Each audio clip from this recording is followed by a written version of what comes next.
आपण पाहत आहात महाराष्ट्र प्रतीक्षा न्यूज, आपल्याच प्रतीक्षेत.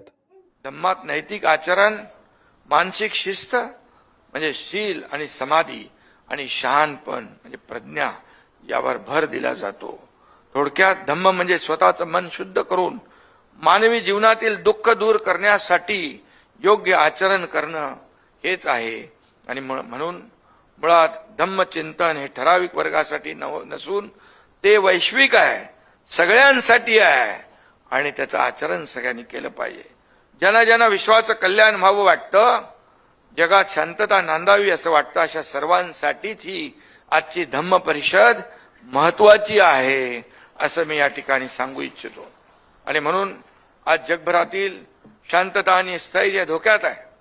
आपण पाहतोय कुठे इराण, इस्रायल, अमेरिकेचं युद्ध सुरू आहे, सीमांवर तणाव आहे, निरपराध नागरिकांचं जीवन उद्ध्वस्त होत आहे, वाईट